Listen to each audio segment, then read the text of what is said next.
Assalamualaikum warahmatullahi wabarakatuh. Kami dari kelompok 6 mata kuliah Teori Akuntansi Keuangan yang diampuh oleh Bapak Muhammad Cahyadi, SE MSI AAAIJ QIP. Kami akan memaparkan materi mengenai pengungkapan atau disclosure laporan keuangan. Sebelum itu saya akan memperkenalkan anggota kelompok.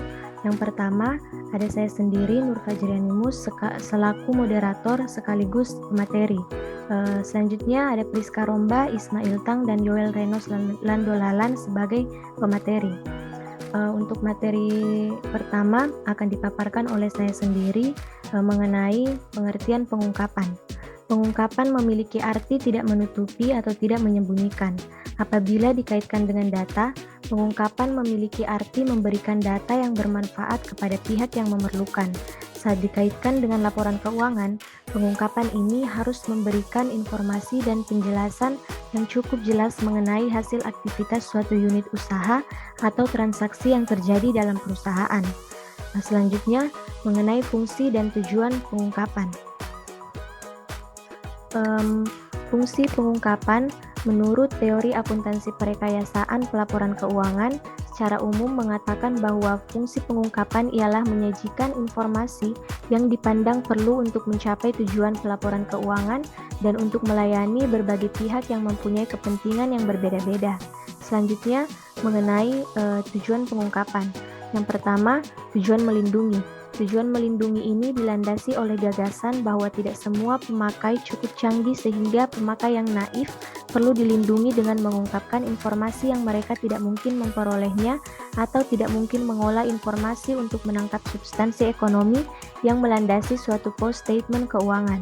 Dengan kata lain, pengungkapan ini dimaksudkan untuk melindungi perlakuan manajemen yang mungkin kurang adil dan terbuka atau unfair.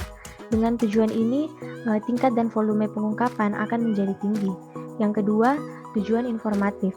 Tujuan informatif ini dilandasi oleh gagasan bahwa pemakai yang dituju sudah jelas dengan tingkat kecanggihan tertentu. Dengan demikian, pengungkapan diarahkan untuk menyajikan informasi yang dapat membantu keefektifan pengambilan keputusan pemakai tersebut. Dan yang terakhir, tujuan kebutuhan khusus. Tujuan ini merupakan gabungan dari tujuan perlindungan publik dan tujuan informatif. Apa yang harus diungkapkan kepada publik dibatasi dengan apa yang dipandang bermanfaat bagi pemakai yang dituju. Sementara untuk tujuan pengawasan, informasi tertentu harus disampaikan kepada badan pengawas berdasarkan peraturan melalui formulir-formulir yang menuntut pengungkapan secara rinci. Itu saja pemaparan materi dari saya. Untuk materi selanjutnya saya persilahkan kepada Priska Romba untuk memaparkan. Oke, baik. Terima kasih atas kesempatan yang diberikan oleh moderator. Di sini saya akan membawakan materi mengenai informasi laporan keuangan diungkapkan kepada siapa.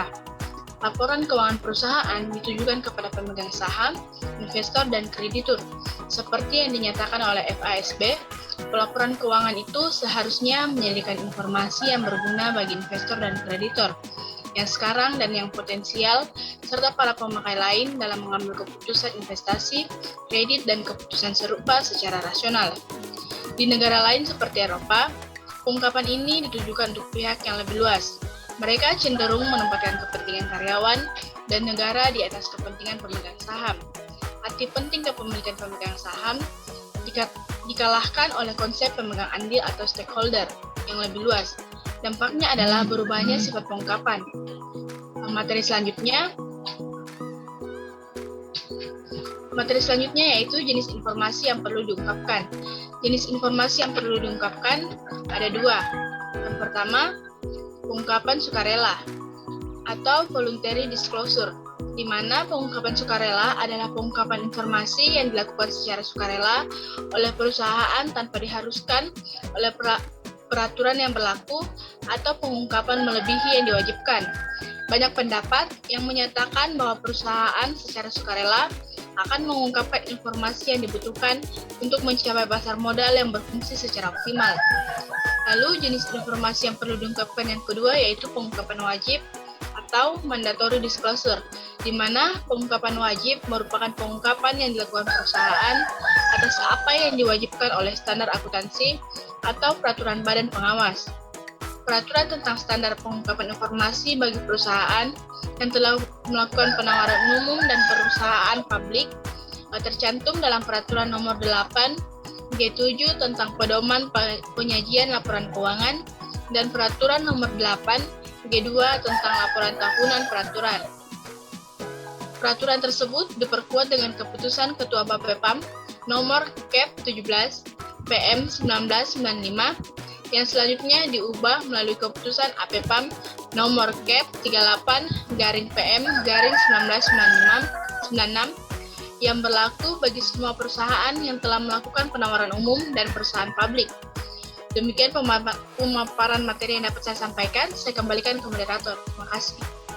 Baik, terima kasih. Untuk materi selanjutnya akan dipaparkan oleh Ismail Tang. Kepada Ismail Tang, saya persilahkan. Baik, terima kasih atas kesempatan yang diberikan kepada moderator. Di sini saya akan membawakan materi yaitu luas pengungkapan. Luas pengungkapan terbagi menjadi 3. Yang pertama, pengungkapan cukup, yaitu pengungkapan minimum yang disyaratkan oleh peraturan yang berlaku, sehingga angka yang disajikan dapat diinterpretasikan dengan benar oleh investor. Yang kedua, pengungkapan wajar. Secara tidak langsung merupakan tujuan etis agar memberikan perlakuan yang sama kepada semua pemakai laporan dengan menyediakan informasi yang layak terhadap pembaca potensial. Yang ketiga, pengungkapan penuh. Menyangkut kelengkapan penyajian informasi yang diungkap secara relevan. Selanjutnya, yaitu metode pengungkapan. Terbagi menjadi 7, yaitu yang pertama, post statement keuangan. Yang kedua, catatan kaki atau catatan atas statement keuangan. Yang ketiga, penggunaan istilah teknis atau terminologi. Yang keempat, penjelasan dalam kurung. Yang kelima, lampiran. Yang keenam, penjelasan auditor dalam laporan auditor. Dan yang ketujuh, komunikasi manajemen dalam bentuk surat atau pernyataan resmi. Itulah pemaparan yang sempat saya bawakan. Saya kembalikan kepada moderator. Baik, terima kasih. Untuk materi selanjutnya akan dipaparkan oleh Yoel. Kepada Yoel, saya persilahkan.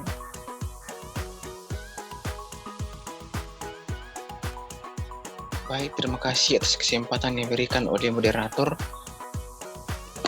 Di sini saya akan membawakan materi yaitu pelaporan keuangan. Pelaporan keuangan mencakup tidak hanya pelaporan keuangan tetapi juga media pelaporan informasi lainnya yang berkaitan langsung atau tidak langsung dengan informasi yang disediakan oleh sistem akuntansi, yaitu informasi tentang sumber ekonomi, hutang, laba periodik, dan lainnya. Secara umum, pelaporan keuangan adalah laporan yang berisi pencatatan uang dan transaksi dalam sebuah bisnis, baik penjualan maupun pembelian.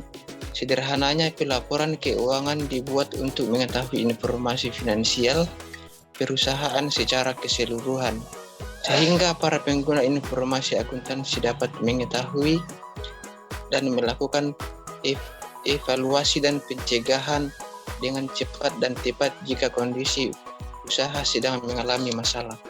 Itulah materi yang saya sempat sampaikan. Saya kembalikan kepada moderator. Terima kasih. Baik, terima kasih. Sekian pemaparan materi dari kami. Terima kasih atas perhatian teman-teman. Kurang dan lebihnya mohon dimaafkan. Wassalamualaikum warahmatullahi wabarakatuh.